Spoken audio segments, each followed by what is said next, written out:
সুপ্রভাত। Family care ছাদ বাগানে সমস্ত ভাই ও বোনেদের সুস্বাগতম।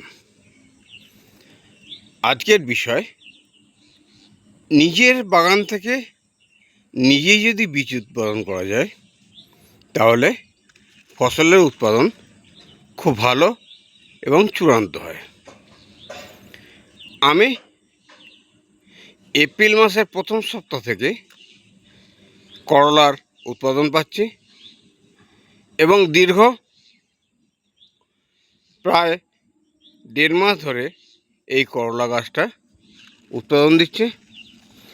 এই করলা গাছটার একটি বলিষ্ঠ করলাকে বীজ হিসেবে রেখেছিলাম, যে বীজটি দিয়ে আবার পুনরায় গাছ বসাবো এবং সারা বছর করলার চাষ এখান থেকে আমি করে থাকি। দীর্ঘ 1.5 মাস করলার গাছটি ফল দিচ্ছে। এখনও প্রতিটি গাঁটে গাঁটে করলার উৎপাদন আছে। আশা করি পুরো মে মাসটা এই করলা গাছটা উৎপাদন দেবে।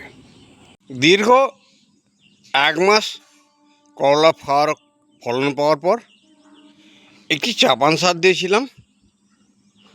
10 গ্রাম ডিএপি, 10 গ্রাম পটাশ এবং 150 গ্রাম ভার্মিকম্পোস্ট। চাপান সার দেওয়ার পরে পুনরায় করলা গাছটা আবার গাঁটে গাঁটে করলার উৎপাদন দিচ্ছে এবং প্রচুর পরিমাণে আবার নতুন করে করলার ফল আসছে। তাই আমি যেটা করে থাকি ফ্যামিলি কেয়ার ছাদ বাগানে, যেটা হলো নিজের বাগানের নিজের সবজি থেকে বীজগুলো উৎপাদন করে নিই। এর ফলে বীজ কেনার জন্য যে অর্থ সাশ্রয় হয় সেটা তো হয়ই, প্লাস উচ্চ ফলনশীল জাতের করলাগুলো আমরা পেয়ে থাকি এবং যে করলা থেকে আমরা সারা বছরের করলার উৎপাদন পাই। প্রথমে গ্রো ব্যাগের মধ্যে মাটি দিয়ে তাতে প্রচুর পরিমাণে কিচেন কম্পোস্ট দিয়ে করলার বীজটি বসানো হয়েছিল, যেটি মার্চ মাসের 15-20 তারিখ নাগাদ। এপ্রিল মাসের প্রথম সপ্তাহ থেকে ফুল এসছে এবং এপ্রিল মাসের প্রথম সপ্তাহ থেকে ফুল আসছে, গাছটি ফলন দিচ্ছে। আজকে মে মাসের 11 তারিখে।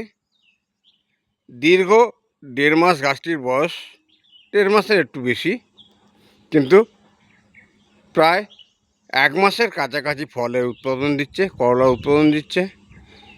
এবং ঠিক মে মাসের ফার্স্ট উইকে কিছুটা চাপান সার দিয়েছিলাম, সেটা আমি আলোচনা করলাম। এবং এখনও আশা করি পুরো মে মাসটা এই গাছটা থেকে আমরা করলার ফলন পাবো এবং যে বীজটি আমরা করে নিলাম ওই বীজটি আবার বসাবো, আবার পুরো বর্ষাকালটা ওই বীজ থেকে আমরা করলা পাবো। যাক, আজকের ভিডিও আজ বিশেষ দীর্ঘায়িত করব না।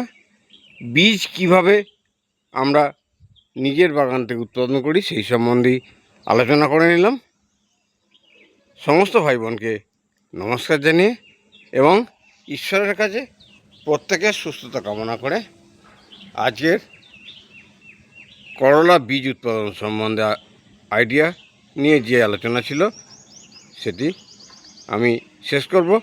যাওয়ার আগে একটি কথা বলে যাই, যদি প্রতিবেদনটি ভালো লেগে থাকে তাহলে যারা এখনও সাবস্ক্রাইব করেনি সাবস্ক্রাইব অবশ্যই করবেন, কারণ শুধু করলা নয়, ছাদ বাগানের সমস্ত সবজি চাষ সম্বন্ধে বিশেষ টিপস আমি দিয়ে থাকি। এবং ভালো লাগলে বন্ধুদের মধ্যে শেয়ার করবেন, কারণ শেয়ার করার প্রয়োজনীয়তা এই কারণে যে ছাদের বাগান থেকে শুধুমাত্র সবজি উৎপাদন নয়, ছাদের বাগান থেকে আমরা যে সবুজ পাই সেই সবুজ থেকে অক্সিজেনের ব্যালেন্স আমরা কভার করতে পারি। তাই প্রত্যেকটা ছাদে যদি একটি করে সবুজ বাগান হয় তাহলে আমাদের সমাজের যথেষ্ট উন্নতি হবে। এবং সর্বশেষে বলবো, একটি লাইক এবং মতামত প্রদান করবেন। যদি আমার কোনো ভুল থাকে আমি অবশ্যই শুধরে নেব। যাক, ঈশ্বরের কাছে সকলের সুস্থতা কামনা করে আজকের ভিডিও আমি এখানেই শেষ করলাম। নমস্কার।